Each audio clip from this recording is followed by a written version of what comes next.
Hello नमस्कार दोस्तों, राधे राधे। सो भरत मिलाप भी आज संपन्न हुआ। तो भरत मिलाप से रिलेटेड मैंने कुछ पढ़ा हुआ था कभी, तो उसके बारे में कुछ बताना चाहता हूँ। तो राम और भरत का जो मेल था वो बहुत मतलब उनका, वो लक्ष्मण जी इस टाइम पे जब वनवास हुआ था उस टाइम पे लक्ष्मण जी महल में थी, इसलिए लक्ष्मण जी को उनके साथ जाने का मौका मिल गया। तो अगर लक्ष्मण जी की जगह अगर भरत होते तो शायद वो उनके साथ चले जाते।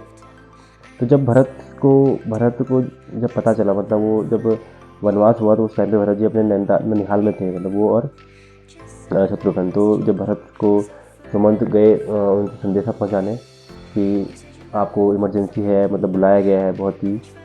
तो भरत जब आते हैं तो उनके महल के आगे कुछ जैसे जो उनके पुराने जो राजा महाराजा उस टाइम पे जो मरते थे अयोध्या के टाइम पे, जब अयोध्या में थे, तो उनकी मूर्तियाँ बनी होती थी। तो भरत ने जब देखा कि यहाँ पे दशरथ महाराज की मूर्ति बनी है, तो वो बहुत ही शॉक हो गए, मतलब कि उन्हें लगा कि ये क्या हो गया। उन्होंने सुमन से पूछा कि सुमन जी क्या है, मतलब पिताजी की मूर्ति यहाँ गिरी। तो उन्हें पूरी स्टोरी के बारे में बताया कि सुमंत ने। तो वो बिल्कुल ही शॉक हो गए उस टाइम, मतलब उन्हें पता भी नहीं चला। तो उन्होंने स्टोरी पूछी कि क्या हुआ, कैसे हुआ। तो उसके बाद उन्होंने अपने कैकेयी माता को, अपनी माँ कैकेयी को बहुत ही सुनाया। तो ये भी एक वो था एक। तो जब भरत ने डिसीजन लिया कि मैं वन जाऊंगा और रामचंद्र जी को वापस लेके आऊँगा, तो देवताओं में फिर अफरा तफरी मच गई, क्योंकि अगर भरत जाते और उन्हें लगा कि भरत जाएंगे और अगर राम भरत की बातों में आगे वापस आ गए, तो फिर हमारा सारा किया धरा सब खत्म हो जाएगा। और रावण का फिर जो रावण का उनका देवताओं का जो प्लान था कि रावण को रामचंद्र जी मारेंगे, तो वो सब धरा का धरा रह जाता। तो फिर वो विष्णु जी सरस्वती माता के पास जाते हैं कि जैसे सरस्वती माता ने केकई और मंथरा की बुद्धि फेरी थी, मतलब केकई को एकदम ही उनका दिमाग घुमा दिया था। मंथरा को भी उन्होंने बिल्कुल ही सरस्वती माता ने, मतलब उनकी बुद्धि को उन्होंने ख़राब कर दिया था, ताकि भरत को सिंहासन मिले और राम को वनवास मिले, ताकि वो राम, तो वो सब एक देवताओं का एक वो था, सोची समझी साजिश थी। तो देवता हो गई बिल्कुल ही टेंशन में आ गए देवता एकदम कि क्या होगा। तो उसके बाद जब उनको पता चला कि भरत जा रहे हैं, तो उन्होंने सरस्वती माता को बोला कि आप भरत जी की भी बुद्धि को थोड़ा सा वो कर दो, ताकि वो भी ना जाएं। लेकिन सरस्वती माता ने उनसे कहा कि मैं हर किसी की बुद्धि को फेर सकती हूँ, लेकिन भरत की बुद्धि तो मेरे से नहीं फिरेगी। वो बहुत ही, क्योंकि उनकी छवि कुछ अलग ही थी। तो जब राम वनवास जा रहे थे, तो राम वन देवी से कहते हैं कि ये वन देवी, तुम जब ये जो रास्ता है उसमें से जो कांटे हैं उन्हें हटा देना, क्योंकि मेरा भाई भरत मुझे घूमते घूमते आएगा, तो उसके कांटों में, उसके पैरों में कांटे चुभ जाएंगे। तो वन देवी पूछती है कि भरत जिसे अयोध्या का सिंहासन संभालना है, जो इतना बड़ा योद्धा है, वो उससे कुछ छोटे से कांटों से डर जाएगा। तो वन देवी के इस सवाल पे रामचंद्र जी मुस्कुराते हैं और कहते हैं कि वो इन कांटों से नहीं वो होगा, मतलब वो तो वज्र के जैसे समान उसकी छाती है, वो बहुत ही सूरवीर शक्तिशाली है।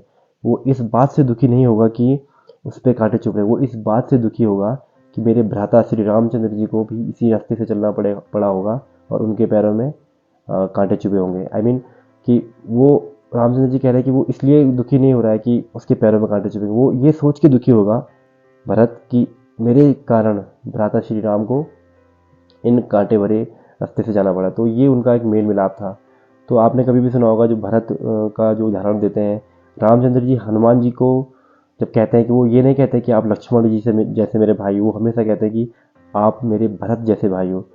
तो उसका कुछ संस्कृत में एक वो था, तुम मोरे भरत संग मोहि, ऐसा कुछ है शायद संस्कृत में कि तुम मेरे भरत जैसे भाई हो। लक्ष्मण का उदाहरण कोई देता नहीं है, शत्रुघ्न का कोई उदाहरण देता है, लेकिन भरत का उदाहरण देते हैं, क्योंकि भरत एक, और जब वो रामचंद्र जी से गुहार लगाते हैं कि वापस चलने के लिए, लेकिन रामचंद्र जी मानते नहीं हैं, क्योंकि रामचंद्र जी अगर वापस आ जाते तो फिर वही सीन हो जाता, फिर रावण का वो कैसे होता, वध कैसे होता। तो वो उनसे उनके खड़ाऊ ले लेते हैं, कि जो उनके खड़ाऊ होते हैं, जो उनके पैरों में होते हैं, तो उनको रख के वो अपने सर पे रखते हैं और अयोध्या लौटते हैं। तो वो सिंहासन पे बैठते नहीं है, उनके खड़ाऊ को भरत सिंहासन पे रखते हैं। तो ये एक भरत का एक हमेशा से एक उनकी छवि रही है कि वो भ्रातृ प्रेम में इतने मग्न हो गए थे कि उन्होंने सिंहासन पर बैठने के कभी अपने आप को समझा ही नहीं कि मैं सिंहासन में बैठ सकता हूँ, क्योंकि उसके हकदार वो सिर्फ रामचंद्र जी को ही मानते थे। तो ये मेरा एक छोटा सा मैंने कभी पढ़ा था। तो मेरा हमेशा से ये मोटिव रहता है कि रामलीला हम लोग देखते हैं, हर कोई देखता है, लेकिन हमें डीप में जाना पड़ेगा। हम बोलते हैं कि हम हिंदू हैं, सनातन धर्म को हमें बढ़ावा देना है। देखो, सनातन धर्म को बढ़ावा भी तभी मिलेगा जब हमें पता लगेगा कि एक्चुअली में जो लीला होती है वो उसमें होता क्या है, भरत कौन थे, या उनके बीच की जो बॉन्डिंग थी वो कैसी थी। रामायण हो गया, महाभारत हो गया, हमारे जो ग्रंथ हैं। तो मेन ये है कि सिर्फ बोलने से नहीं होगा, हमें इन चीज़ों में घुसना पड़ेगा, ताकि हम अपनी जनरेशन को और आने वाली और भी जनरेशन है उनको अपनी संस्कृति के बारे में बता सकें। तो आज के लिए भरत मिलाप में यही था मेरे मेन जो मैं कहना चाहता था। तो अभी आगे आप रामलीला का मज़ा लीजिए। तो थैंक यू, बाय बाय। और मुझे सपोर्ट करने के लिए बहुत बहुत धन्यवाद। काफ़ी अच्छे कमेंट्स भी आते रहते हैं और मोटिवेशन मिलता है इस चीज़ से कि मैं अकेला नहीं हूँ, मैं आप सभी मेरे साथ हो। और अभी तक मेरे जितने भी ब्लॉग्स आए हैं, जितनी भी वीडियोज़ आई हैं, वो ऐसे ही आई हुई हैं, क्योंकि हम घर पे ही रहते हैं। धीरे धीरे ट्रैवलिंग ब्लॉग भी आएंगे, हम कहीं घूमने जाएंगे तो मैं फिर आपको प्रॉपर से, क्योंकि मुझे भी इन चीज़ों का कोई नॉलेज था नहीं पहले, बट धीरे धीरे सीख के ही सब कुछ होता है। तो मुझे सपोर्ट करने के लिए बहुत बहुत धन्यवाद। और चैनल को सब्सक्राइब जरूर कीजिए, खुद भी कीजिए और अपने दोस्तों से भी करवाइए, क्योंकि मैं ऐसे ही आपके सामने कंटेंट लाता रहूँगा और आप रामलीला का मज़ा लीजिए। Thank you.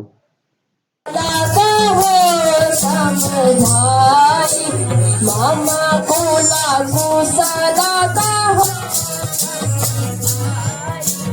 काहू कहता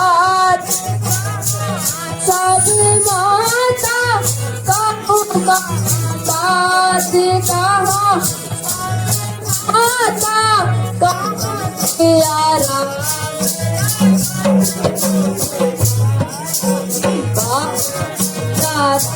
रामला कान जो उठाता।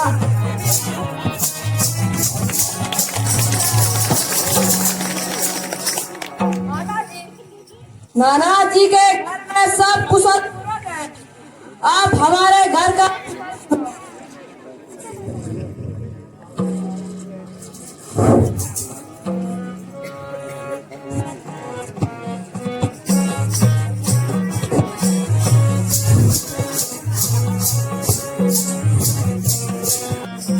ये क्यों तुम तुम्हें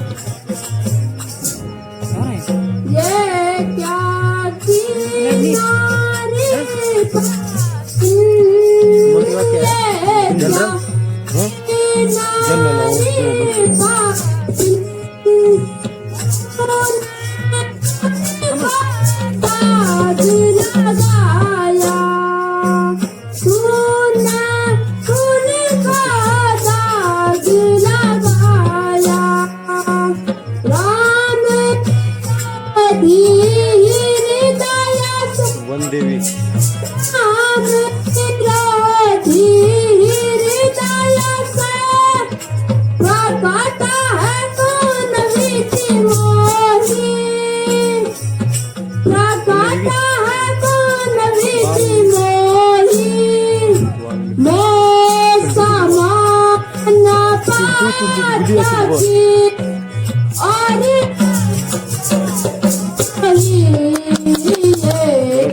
तेरे आज काले ना दिया, मैंने छोड़ दिया, मैंने छोड़ दिया तेरे राज काले ना छोड़ दिया।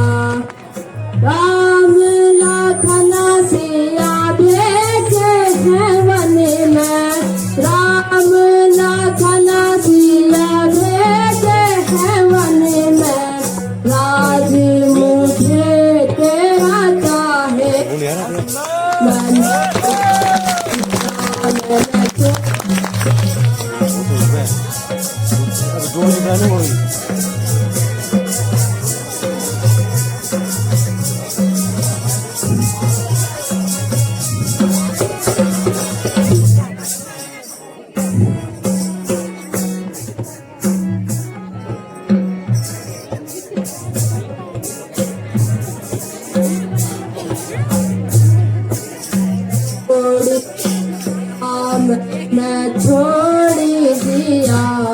तेरे राधिका ने ना छोड़ी दिया, मैंने छोड़ी दिया, मैंने छोड़ी दिया तेरे राधिका ने।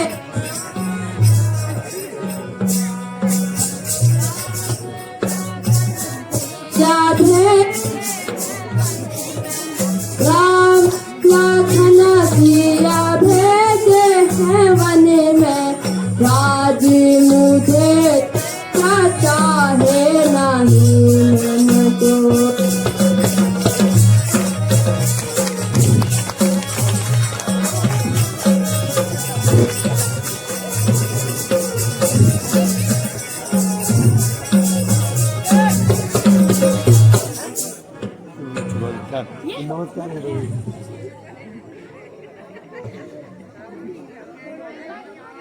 इवी रुझा रुझा हम तो बैग लगा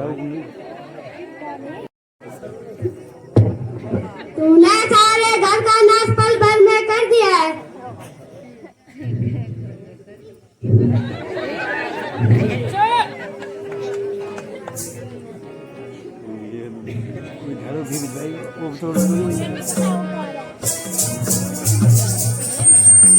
कुबाड़ी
नहीं मुझे यार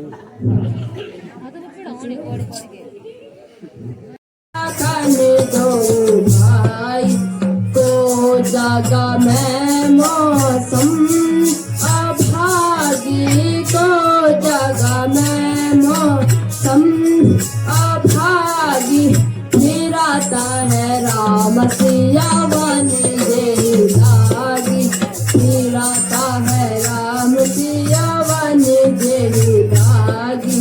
पिता स्वर्ग वन रघुकुल के तू, पिता स्वर्ग वन रघुकुल के तू।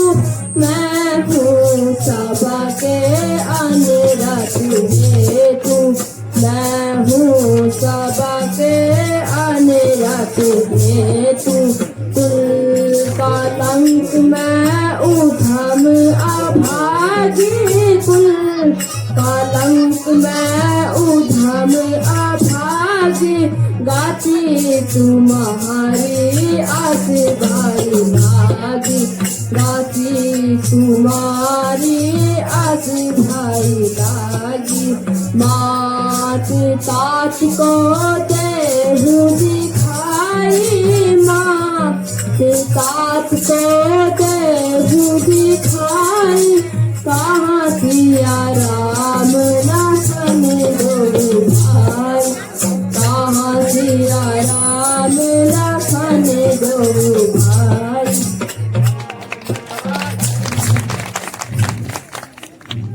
माता जी, मैं वह अभागी हूँ जिसके निर्णय से श्री रामचंद्र को वनवास हुआ। शरण रघुनाथ के प्यारे, चलो अब जी जिसका जीता है शरण रघुनाथ के प्यारे चलो अब जिसका जीता है करोड़ों जान के पाता करोड़ों जान के पाता मिठाओ जिसका जीता है शरण रघुनाथ के प्यारे चलो जिसका जीता है बाटा तुझे सभी प्यारे बाटा तुझे सभी प्यारे बिना सिया राम शरण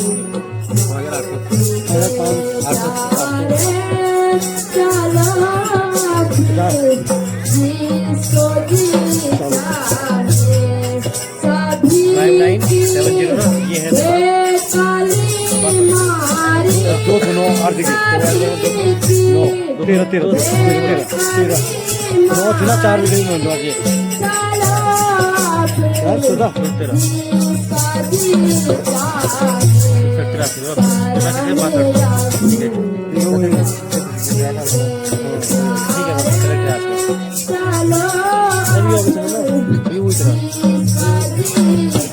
सभी की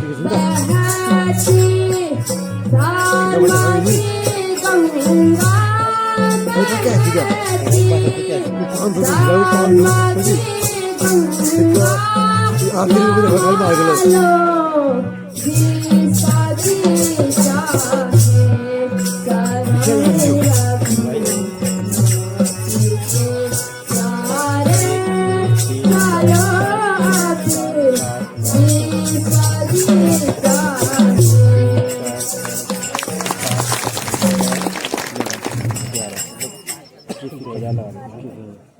आज ही इस घड़ी में प्रस्थान किया जाएगा।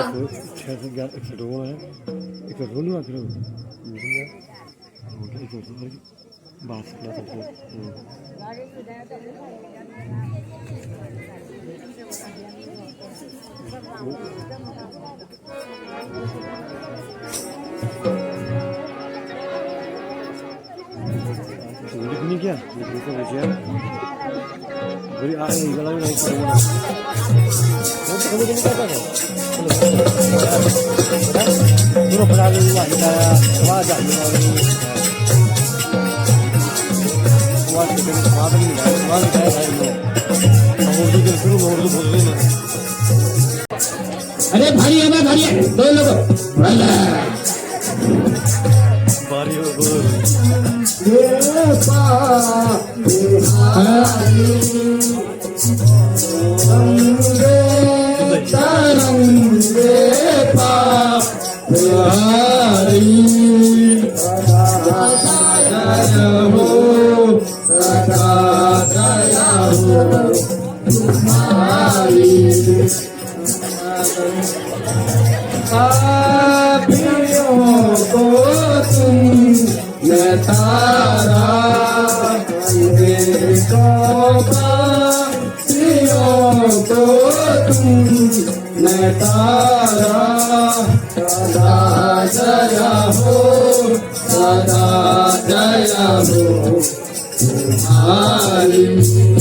नमो गंगे तरंगे तुम्हारी सदा जय हो सदा जय हो तुम्हारी आकाश गंगे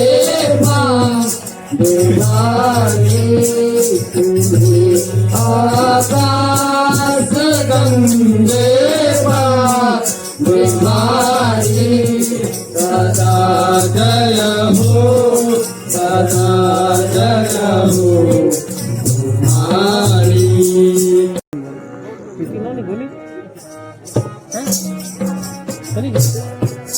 मेरी माता के कैसे नहीं बना, तुमको आना था। मेरी माता के कहने से नहीं तुमको आना था। भाग लिया उसने पिता को, भाग लिया उसने सजदा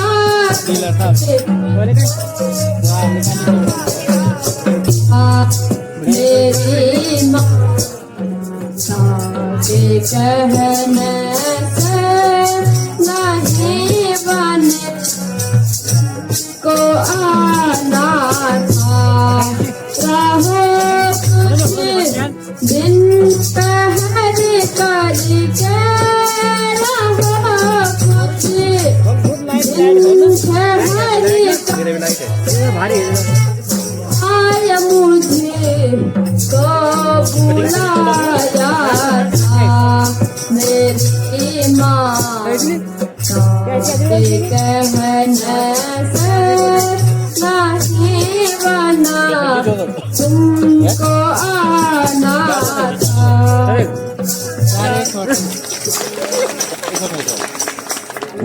दादाजी लौट जाएगा, मैं आपका दास हूँ, क्षमा मिलनी चाहिए और घर सारा सैनिक का भाई मैं तो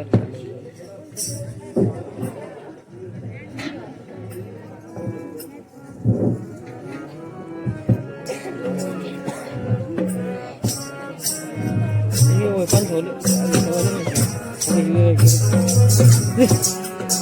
हम जाएंगे बने तो भाई, तुम जाओ आवतिया घुराई।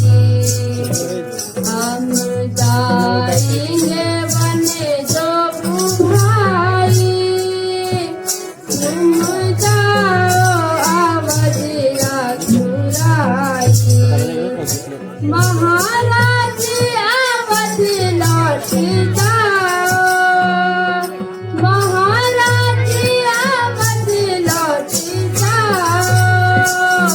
मेरे सिर का कलंक मिटाओ। हम जाएंगे बने दो भाई, तुम जाओ आवतिया घुराई। कर्तव्य है कि पिता के साथ पिता की आज्ञा माननी चाहिए, जिसमें कि थोड़ी सी भी त्रुटि नहीं होनी चाहिए। तुम चले सही अयोध्या को लौट आओ। दादाजी, प्रार्थना अब दास की यह है कि आप अपने चरणों के खड़क को प्रदान कीजिएगा। आपके राज्य देखता रहूंगा। 14 वर्ष बीते ही प्रथम दिन आपको अयोध्या में न देख पाऊंगा तो अपना शरीर त्यागूंगा।